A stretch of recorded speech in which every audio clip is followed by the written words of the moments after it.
Have you considered the overlap of physical security with the technology that we use every day and take for granted? It's a concern that I struggle with.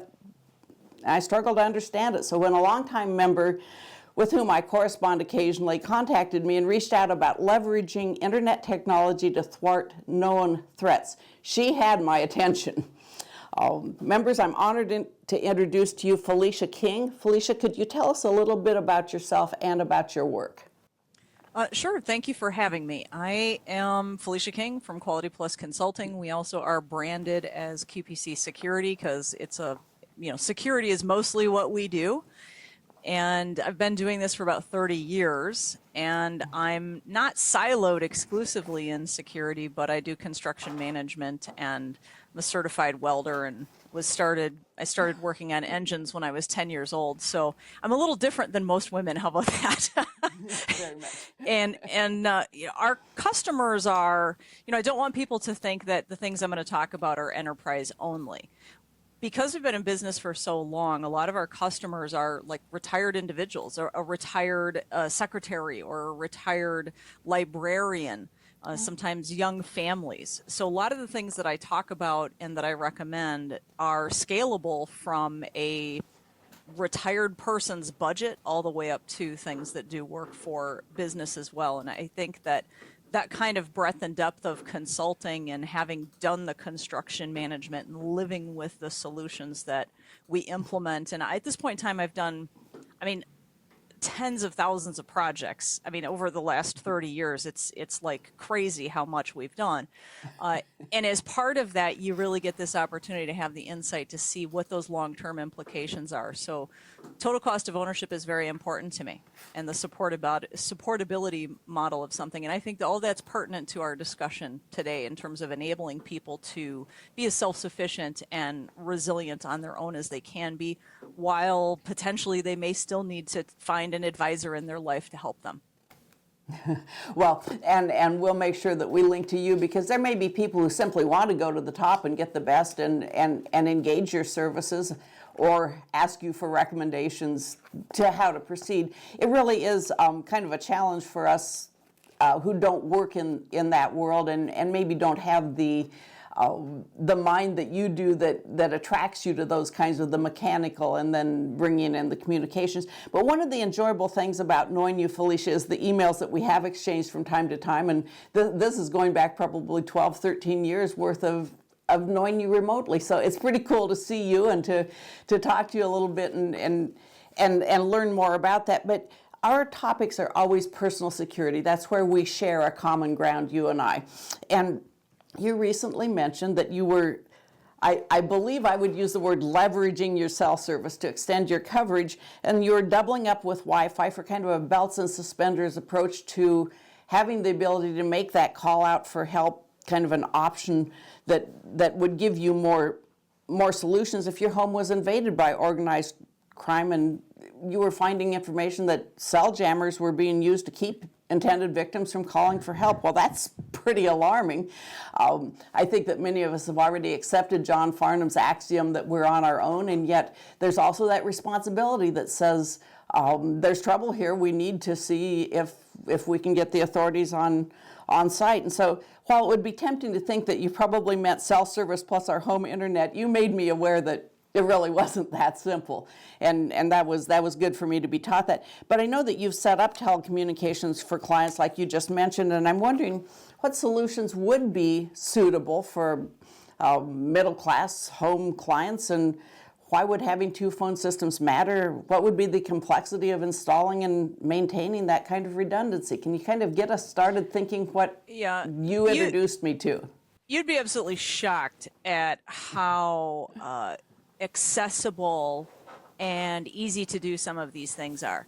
It comes from a paradigm, though, that says I'm not going to be buying something from Amazon. I'm not going to be getting an Amazon Ring thing.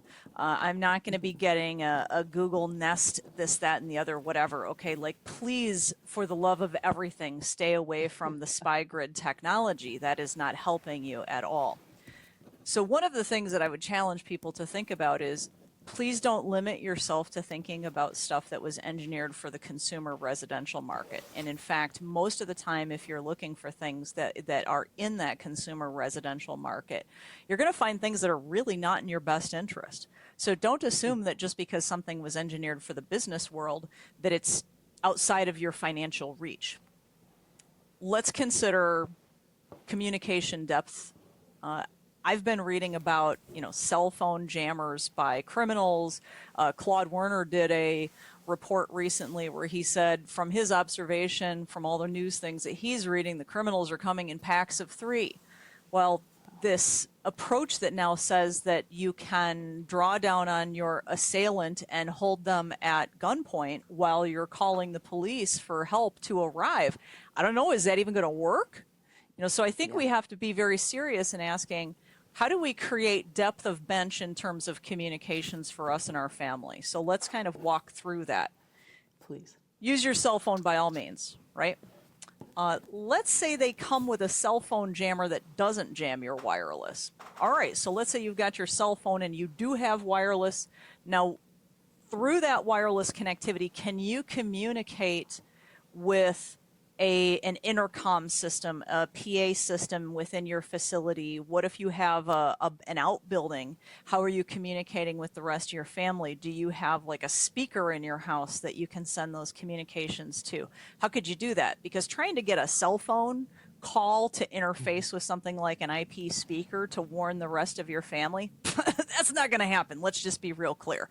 You basically need your own phone system for that. And now people are like, my own phone system, that's too complicated. I can't do that. Okay. Yeah. And I would say, well, maybe it's not that complicated. It's not as complicated as you think. There is a company called 3CX, and you can get a hosted small phone system for free. I think it's a 4SC. SC means simultaneous call. Okay. There are also technology called free PBX.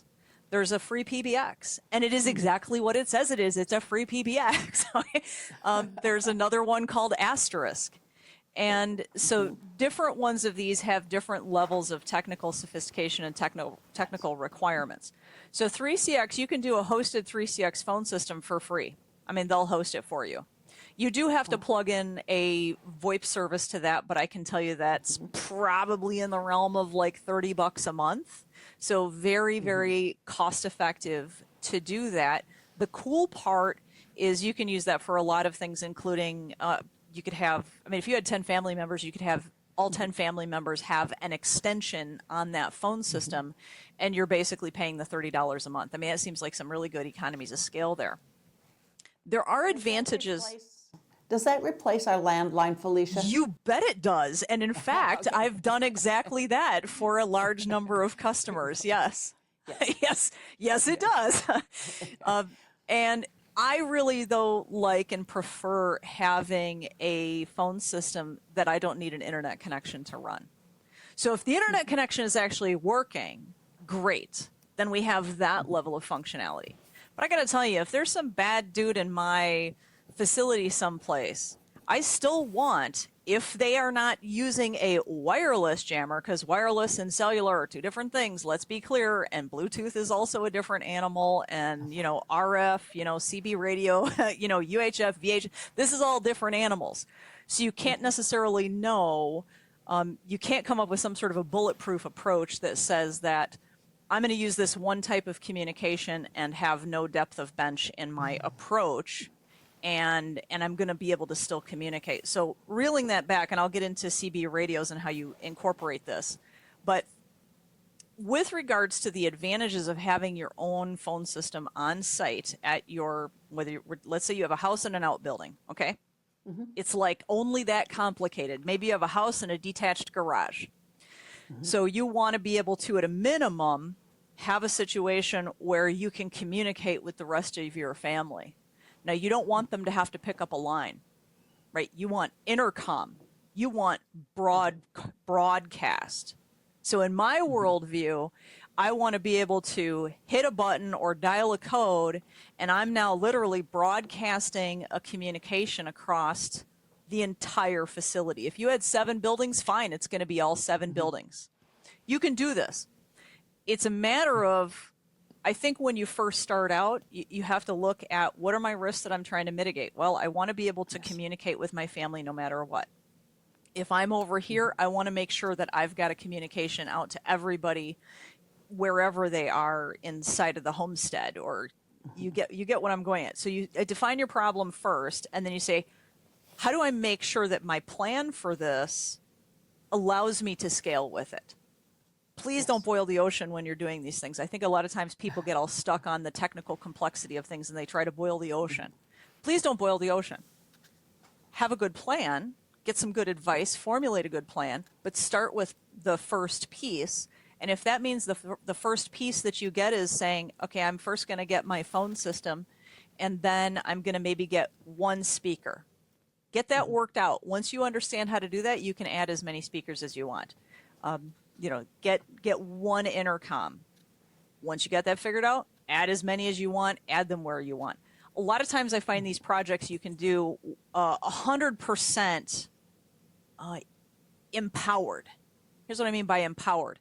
If you have the plan, so if you have advisory on the plan and you have somebody that you can exchange ideas with and call and say, I'm stuck on this point. Can you get me past this point? Or I've put together this plan, look at my plan and tell me where my plan has deficiencies so that the plan can get corrected before it gets executed. Because when a plan gets executed and it's wrong, that's where it gets expensive.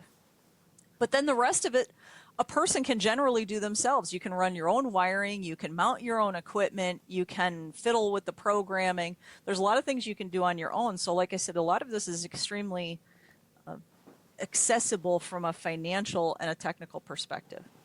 So I want to be able to use a cell phone. A lot of times you're going to find you don't have cell phone coverage. All right. Now you need to provide an alternate level of coverage. Let's try wireless. But I mean your wireless. I don't mean your ISP's wireless. Right, and we need to talk about that. Right. And then what if you've got a situation, like I said, bad guys, you've actually stopped the threat. You don't want to leave the scene because maybe you don't have the ability to retreat safely anyways. You don't know who's outside. Maybe you're holding one of the criminals at gunpoint and you can't exactly walk away, but yet your cell phone isn't working and your wireless isn't working because some other criminal in the vicinity or whatever they brought with them is blocking that signal. So the question I would say, what's your plan at that point in time?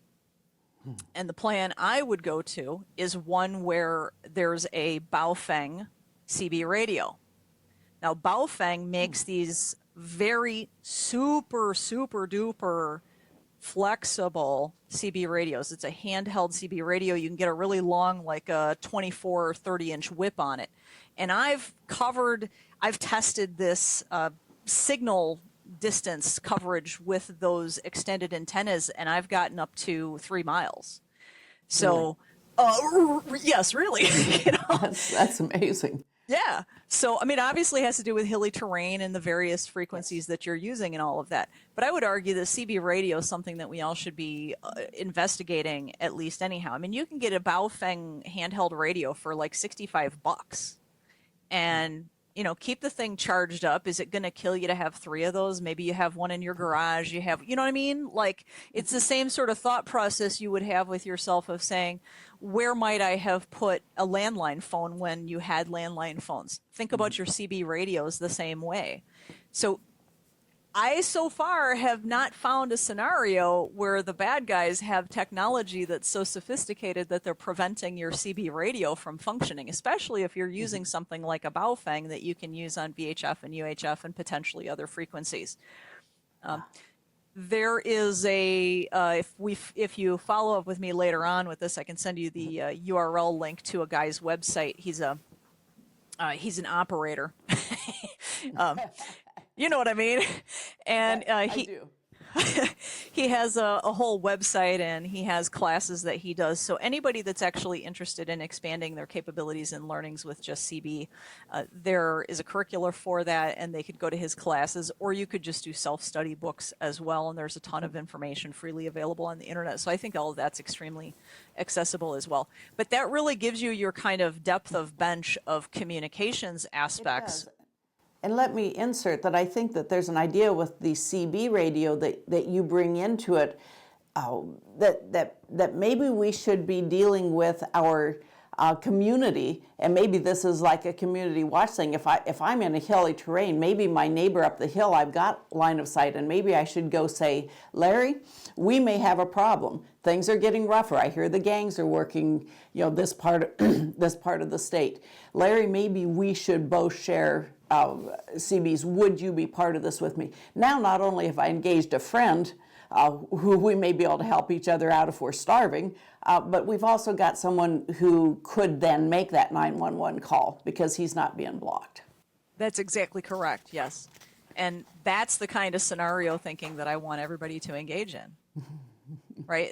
This is about strategic, proactive thinking, scenario thinking about what's my problems, how do I mitigate that risk, what happens if plan A doesn't work and you go to plan C. And I frankly think all of this is completely within the realm of everybody who's a network member, because, of course, what is this adventure of learning the legalities of using lethal force to defend one's life? It's a lot of technically complicated, nuanced things. So this technology is no different. So I think if somebody can go through that level in their life where they expend a certain amount of energy and they gain adeptness in their skill set around the legalities of lethal force, they can do so on the technology side as well. Well, and even around the application of that lethal force, then into the legalities, then into the prevention step, which also is part of what we talked about, because one of the conversations that we've shared has been also about video monitoring. And there I start thinking, not only are we perhaps recording a record, which gives us some grounds that you and I should talk about, but also perhaps we're doing some preventive things that say, I see a truck that I don't know coming in the driveway. Maybe I want all the kids to go to the safe room until I figure out what it is. And then we use your intercom suggestion. But I'm wondering if we wanted imaging, possibly audio, possibly storage. Now we're getting into a whole nother realm where I know that you've really got some chops. And then we've got the concerns about legally what attaches to admissible video, audio that we might want to use. Talk to us a little bit about how we might record, where we might want to record, and just the equipment and the storage, all the things that attach to that. I'm just going to turn the floor over to you because this is your world, not mine. Yeah. So for what I didn't mention before is I have been a surveillance expert for over 25 years, and I invented a school lockdown solution that is 100% on-premise, no cloudy clouds, so it works just fine when the internet is down. And this is part of the thought process that I think you have to have. We've also invented security safety solutions for the manufacturing industry that are surveillance-centric, so I have a lot of experience in this area. Surveillance has a deterrence effect. Just the fact that you have cameras has a deterrence effect. Now, you want to employ, in an ideal world, right? We're talking about incremental improvements here. Strategically, it would be great if you could employ cameras that are obvious and cameras that are not obvious, right? Both. Right. If you can ensure that component of your product selection includes the ability to do IP audio, ooh, that's even more fun. So let's tie that into a story. Let's say you've got a trespasser on the south side of your property and they are traversing northward. So in an ideal world, you would be receiving an alarm notification, something like that, that would indicate that this trespasser was picked up on the south side. And you need to be able to tell a story not only for yourself in near real-time diagnostics. Who's outside? Where are they? What are they doing? What is their intention? Where are they going? you need to not only tell that story in real time, preferably, but you also need to tell it post-time. I think about the Venezuelan gang stuff that has been coming up very popularly in the news, especially with regards to Colorado. Well, the thing that really just broke that wide open was the lady had camera footage of it. So now it's something she can share this video with the world, and now it becomes a real thing that's believable. It's not up for debate. The video can be authenticated. It's not going to be a deep fake. Oh, no, you made that up. No, okay. Yeah. So that story, to me, video surveillance is something that speaks for itself. When you have your camera placements strategically placed such that they tell a story, they can tell law enforcement, they can tell the DA, guy started over here, he meandered this way, he was over here this long, he went over this way, he futzed with that, he walked around here, he did that. Okay, it's telling a story, and that story is not up for debate. Okay, so your video surveillance system needs to not only be comprised of the right placement, the right camera selection, and preferably audio involved with that as well. Yes. It needs to have the right date stamps. This is really important. You cannot, please, for the love of everything, do not manually define the date and time on your devices.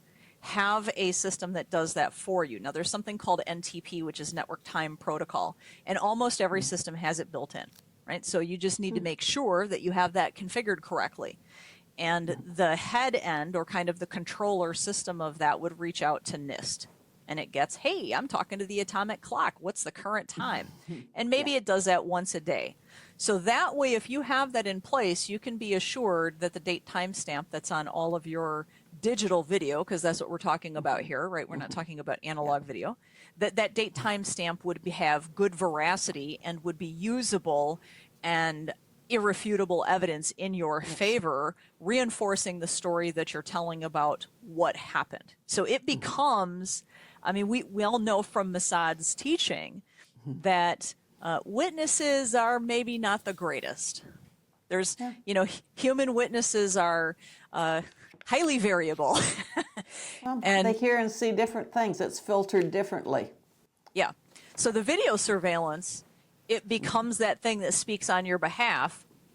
And as long as the video surveillance has integrity, then it's going to be highly believable. You're not going to be dealing with specious allegations from a DA that's claiming that, you know, something was manufactured.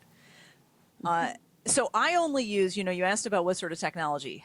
I only use Axis Communications, so it's AXIS. And Axis is the largest and best manufacturer of surveillance equipment in the entire world that's actually capable of being secured, and I will say it that way.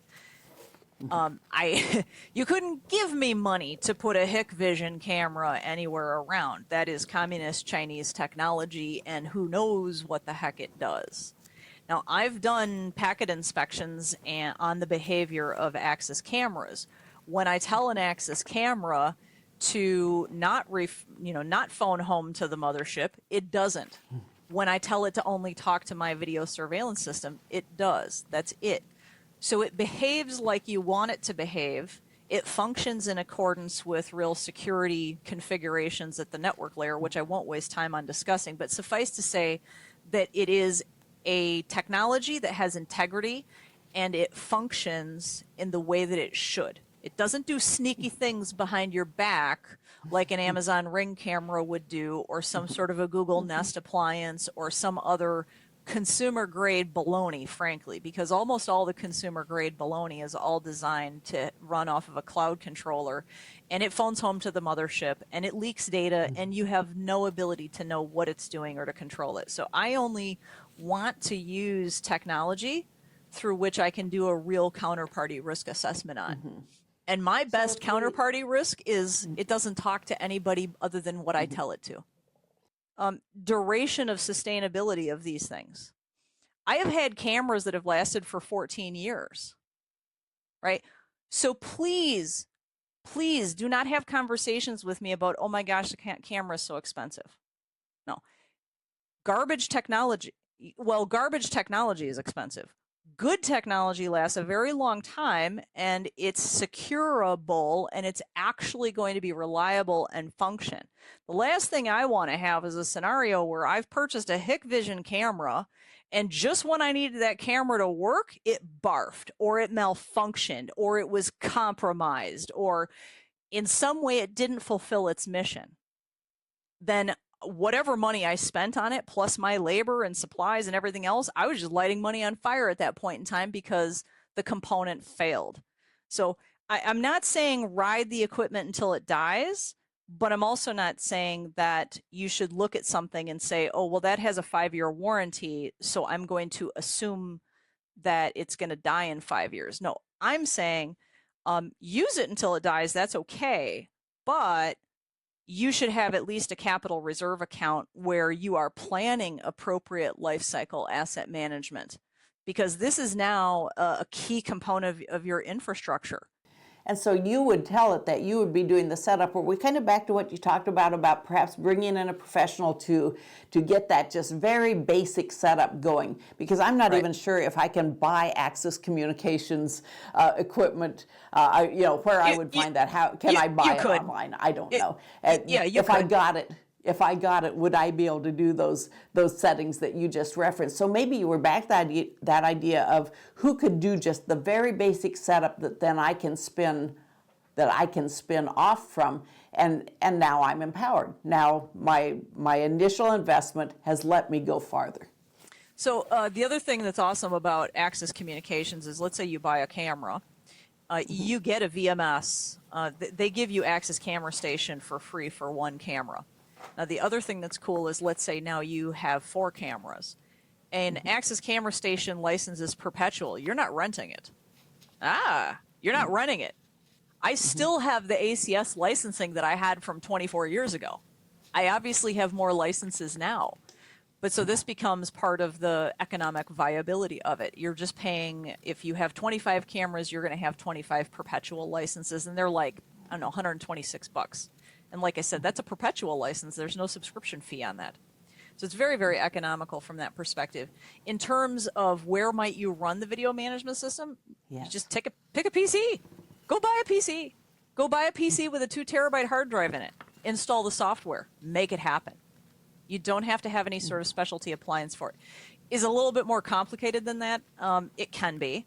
When we do those implementations, there's a lot that goes into the engineering and spec on that, and then we can actually do full management of those systems in terms of securing them and maintaining them, or we can do it as a collaborative relationship with somebody and say, hey, okay, you drive, but we'll advise you remotely.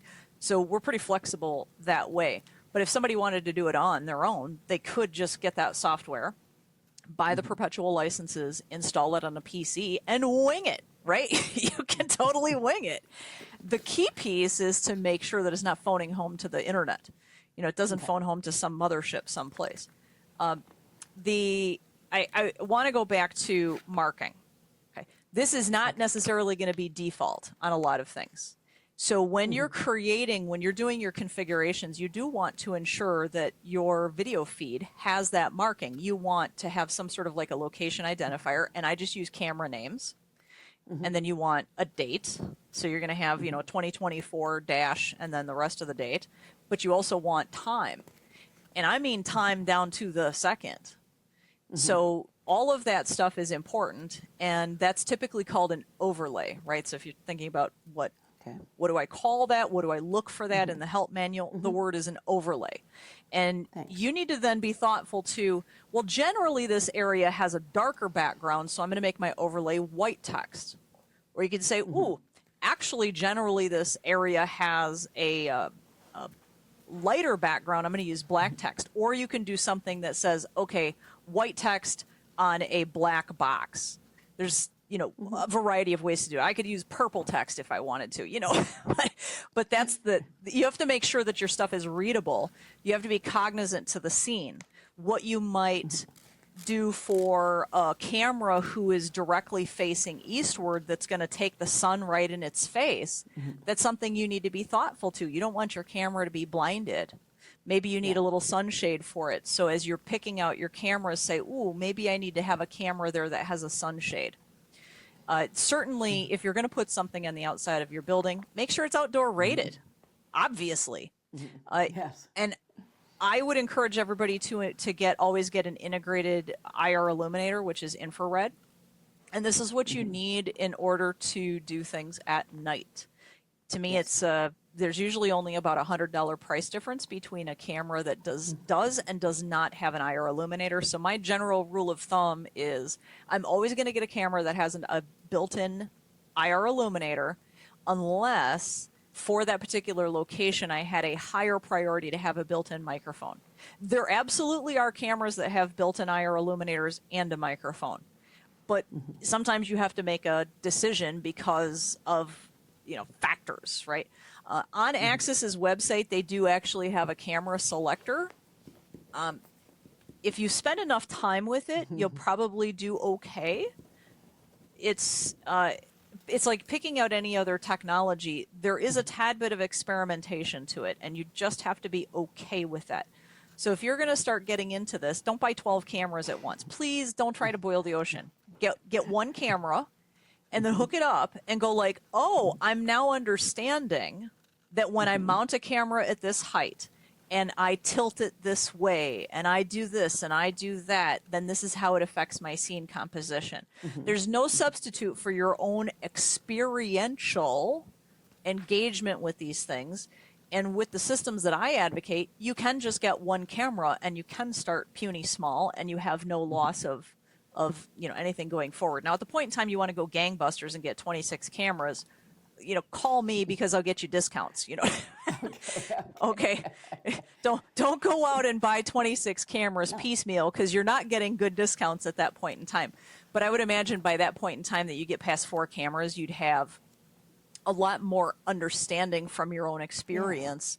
This is what it seems like when I mount the camera. This is the implication of, do I tilt it down?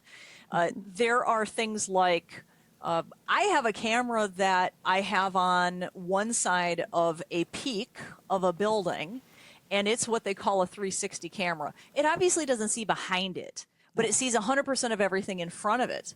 Like, I can see the walls of the building that it's mounted on all the way around. Yes.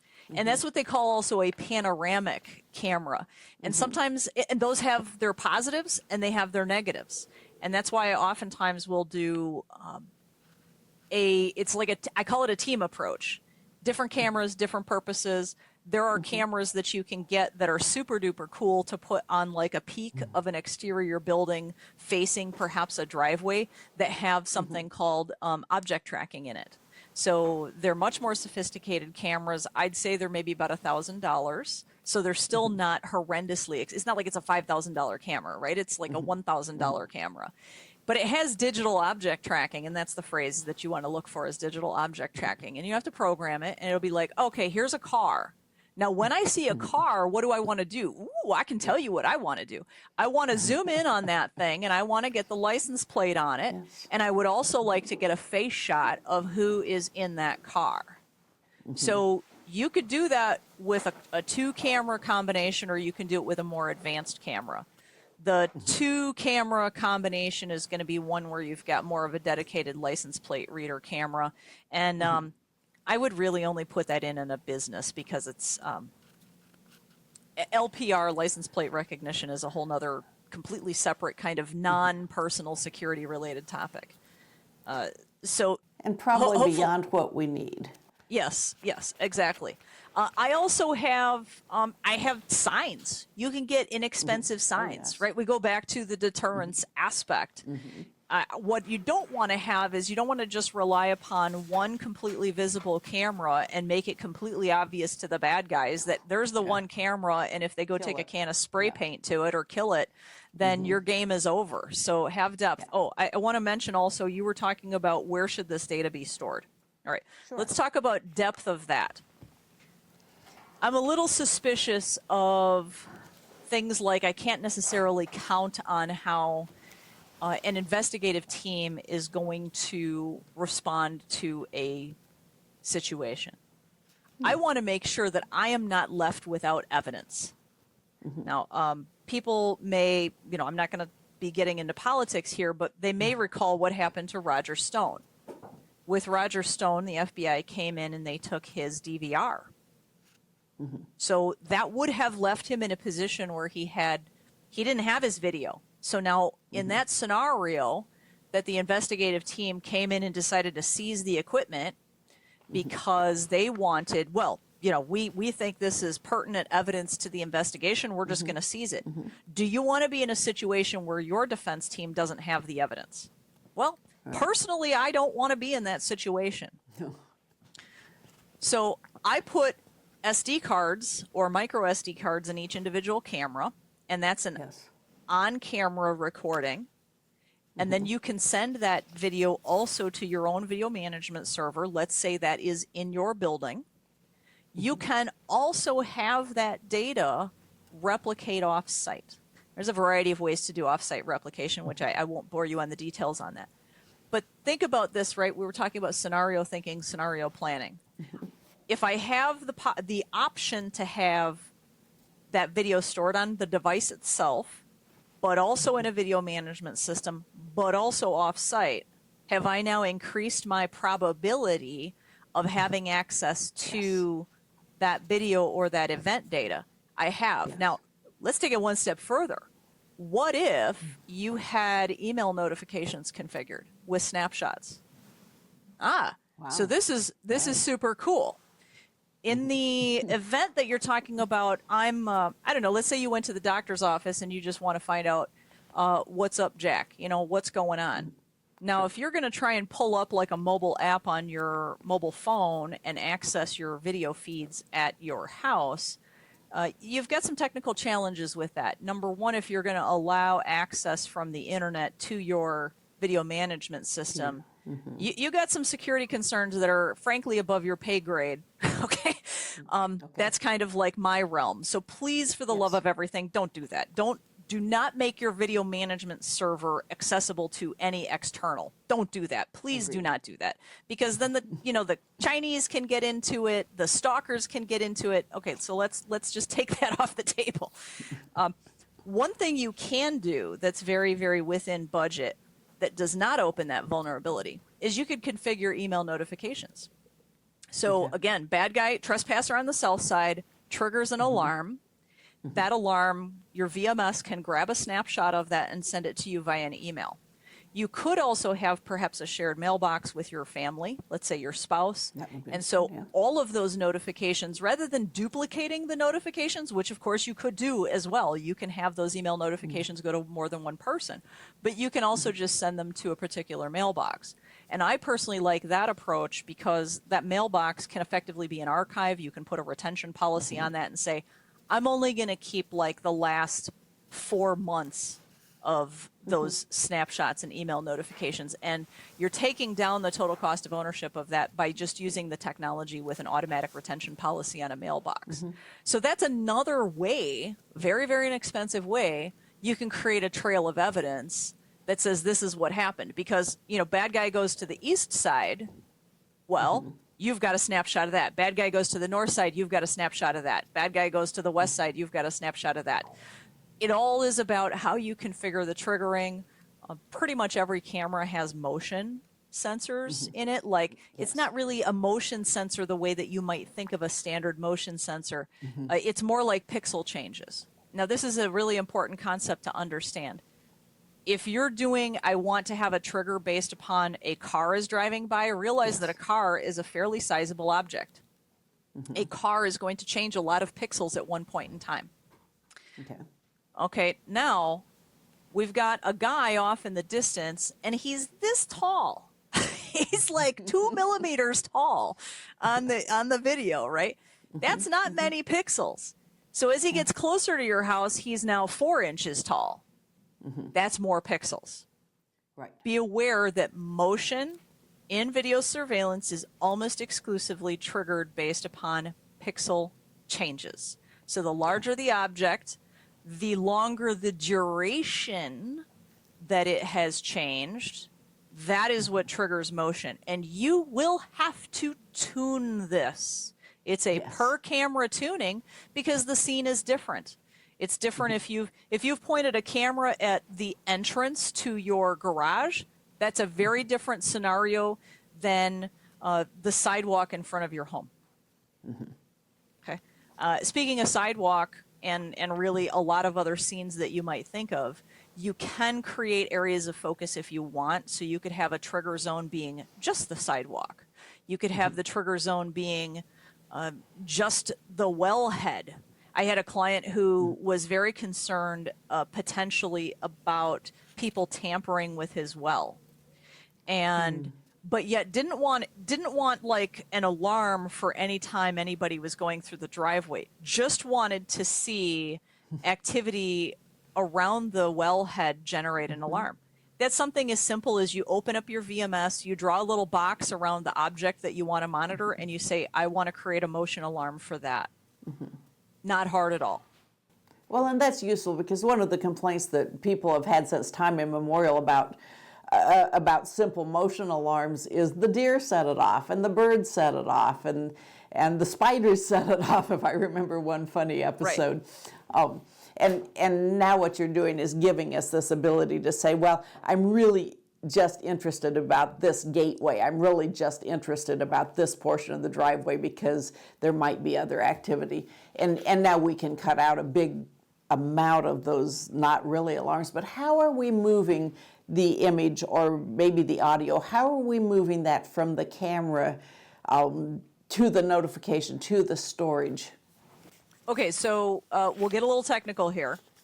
And the camera, when you're programming it and it has audio in it, you are requesting that it record the audio with the video. So they're matched. Yes. They're not separate. It's literally just another channel on the same video feed. So there's nothing fancy there. It's either you have audio or you don't. And when you have a download of the video file and it included audio, well, it's there. So that's no big deal at all. It is literally live streamed from the camera to the VMS. Okay. So the camera doesn't do it and do a handoff. It's live stream. So it's going there to your VMS, and like I said, near real time. You might have a few milliseconds of a delay, obviously. And these are things that you want to mess around with as you're getting familiar with any sort of delays in your system. Because you do want to know what the delay is between the time when person is at your door versus when you hear the beep or something like that. I use a bit of a depth of approach. I do have driveway alarms, and there's an underground one that you can bury that's like a magnetic alarm. It's basically a giant magnetic sensor, and of course it's going to go off when a vehicle drives over it. And these things are near 100% reliable. So the trick to that is, well, you got to dig up your driveway and put it underneath it. Because it does transfect your driveway, but you also have to get a wire out there. And there's a variety of approaches to that. And if you want to talk about underground pipes, we can talk about that. So that's a super reliable thing that's a little bit more expensive. Inexpensive is, I think it's the same company that makes the garage door openers. Chamberlain, I think. So there is definitely consumer grade tech out there that does use a radio frequency communication. It's not wireless the way that we typically think about wireless. You know, when you talk wireless, people are thinking about wireless internet. These little Chamberlain units, they're just battery operated. And the thing that I like about them that's really cool is they have a hood. So there's a lot of keeping out the false positives because of its little hood. The other thing it has is it almost has like a little rectangular, it's like a viewing box like this, okay? That's literally what it's like. It's like a little viewing box. It's like if you put binoculars on. So when you set this thing up, you tell it, you have to put it at the right height, you have to point it directly, and you're basically telling it, I want you to only look at the stuff that's in this like little viewing box, so you can tune that really good. I think when people have gotten driveway alarms, Motion sensor driveway alarms where they're having a lot of false positives is because maybe they didn't do the right device selection. I think that little Chamberlain unit is like, I don't know, 60 or 80 bucks, something like that. We're talking about pretty inexpensive stuff here. Now, the thing I really like about that thing is, ooh, is it fast? I mean, it is a real-time beepification. So that can be super duper handy, right? We're talking about depth of bench here. Something comes down your driveway. You would like to have a real-time beep.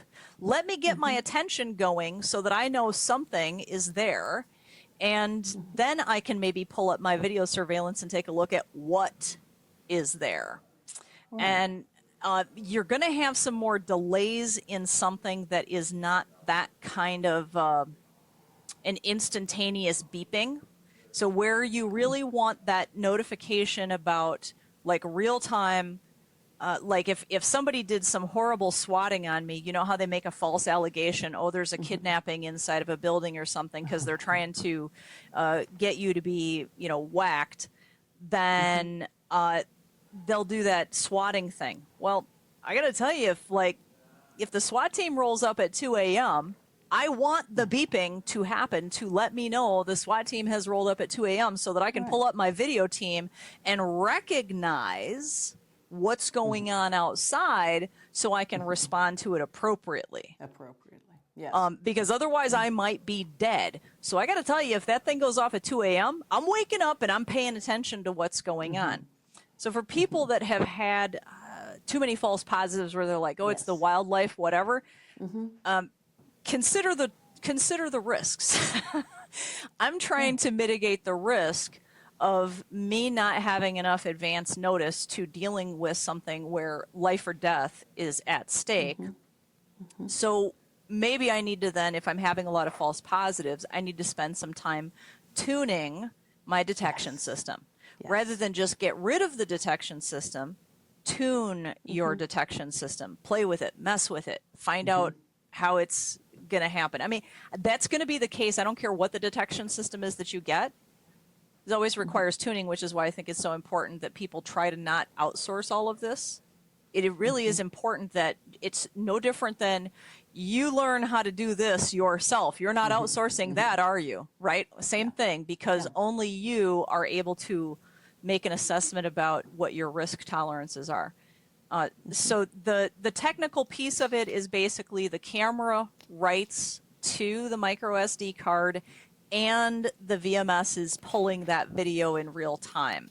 In terms of the offsite stuff, like I said, that can happen a variety of different ways, and there are different technical prerequisites for that to happen. And really your depth of resiliency is a bit of an art form with regards to that. Like I might, if you came to me and said, Felicia, our internet connection is not so good, but I would like to make sure that if somebody came into the facility and either destroyed or took my VMS, that I still have that video. Can we mitigate that risk? And I would say yes. And we would probably get you a small, affordable NAS and do file writing to an SMB share on that NAS. And we would put that thing in I'm going to call it a non-obvious location. Right? Certainly this goes back to the old axiom, don't have your server with the backups right next to it. Right? So if your VMS, your video management server is in one place, let's have your resiliency video storage location elsewhere. And it doesn't necessarily mean across an internet wire someplace, but someplace else in your building. Maybe it's in your outbuilding, maybe it's in your garage, whatever. I mean, getting the stuff there, it's just a one-time expense of running a cable. So don't be afraid about that either. Well, and like you said, we may turn to you or someone like you to get us started, and really as a sounding board. But that type of advice, I mean, many of us have got locking cabinets somewhere, locking closets, locking doors, where it would make sense to secure those kinds of things, just as that fail-safe, just to make sure. And so, we know that a lot of people have turned strongly to video monitoring. You mentioned that we'd even possibly be making decisions as to when we'd want IR. Well, I don't know. I figure bad things happen at night. I probably want that, most of the time. When we'd want audio, would there be illustrations where you don't think that audio would be necessary? Why wouldn't I just source everything with audio? Well, I'm not going to put audio in a camera in a bedroom. This is where I draw the line. I'm not Please. putting it in a bathroom. Okay, we're going to draw the line there. Okay. Indeed. You have to draw the line someplace. And one of the things that I've done is I like that storytelling component.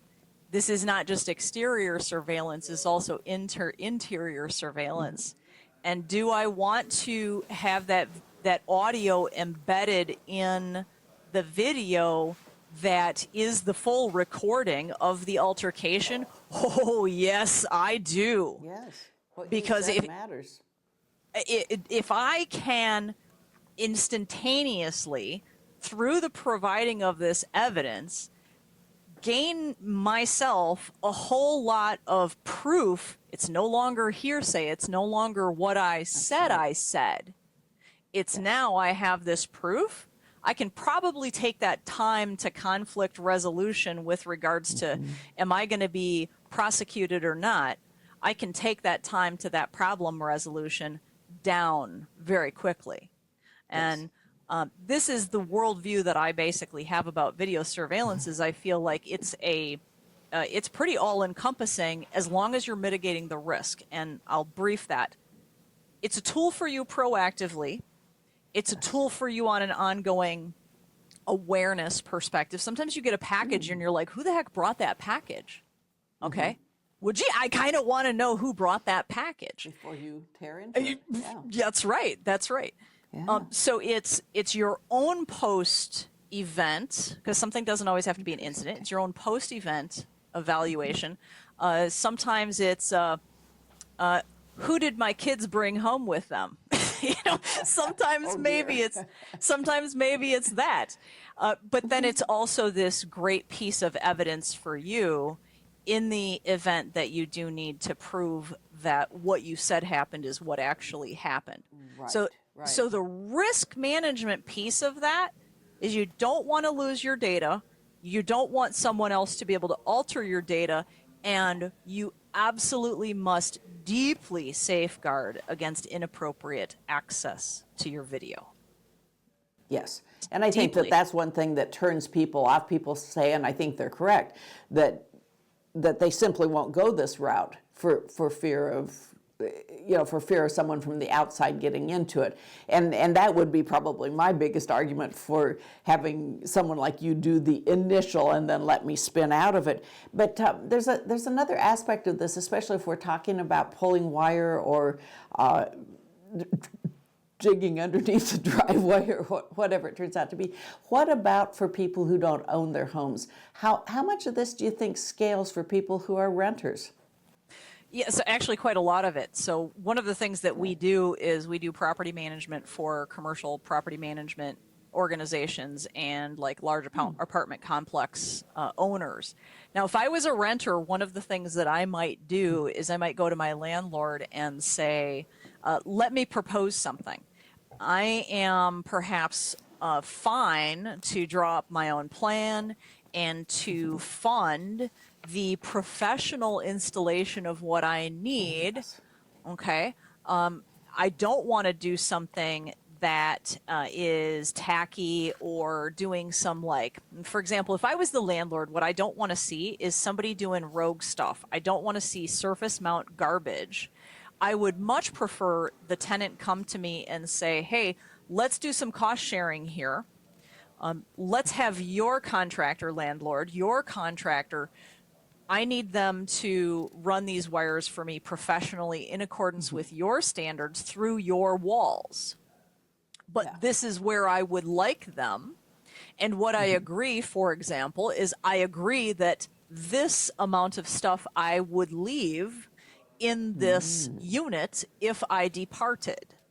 So there are ways to amicably come up with a plan that takes all of the concerns that a landlord has and it diminishes them. And it takes those concerns away. And a lot of it is just respectful conversations. So you can have what you want. You just, you just got to go at it, I think, from have a plan, look like you are a planner and you're respecting the fact that it's their property, and don't go in there and say, well, I want you to fund the surveillance inside of my apartment. That's not an equitable sort of plan. So can you imagine being the next tenant to move in and say, gee, I wonder how much of this I can use. Gee, I wonder what the person before me was doing. That's an interesting thing to think about. A person would hope it wouldn't be wasted. How universal is this kind of thinking becoming, Felicia? Is it pretty rare? I would say it is standard operating procedure now in any large complex of apartments, that especially anything that's like middle income or upper middle income. Okay. Video surveillance is kind of being a thing that a lot of tenants are just requesting and demanding. And they are exceedingly sensitive to the assurances that that system operates completely independently, with no phone home to the mothership, no mechanism for the landlord to be able to spy on them. So in those cases, when we do those things, it gets a little interesting and challenging, because the type of like flexibility for management that you can use in something where it's your own system in your own home, but what we have to do for a tenant in an apartment building is it's rather different. There's some major challenges with that, because we can give them the system, but we can't as easily support them, nor can we as easily enable and empower them to be able to have secured remote access. Like, I'll give you an example. Of course, I have a smartphone. Here it is. And I have secure tunnel, effectively, without getting too technical on it. I have a way that I can push a button on my phone and my phone will initiate a secure tunnel to my network, right? So we talked about you don't want to enable remote access to your video surveillance system unless you can restrict that exclusively to your designated authorized access. Truly imperative. So that can be done with something as simple as an appliance at your house that you own or that's managed for you, and then you have this little app on your phone and you press a button, it creates a secure tunnel, and because now you have this secure tunnel, it's almost like you and I picking up cans and having a string between it, and to our ear and mouth, right? It's like the game of telephone. It's the only privy to those communications becomes the parties of that communication. And that would enable you to, say, be at the dentist or be at the ballpark, and you are able to investigate further through video recordings what has transpired. Let's say you get an email notification that shows something, and then you're like, okay, that's interesting. I got this email notification. I got this little snapshot. I want to drill into that. Well, you don't want to have to drive home to go do that. But we also don't want anybody on the internet to be able to get at your video surveillance system.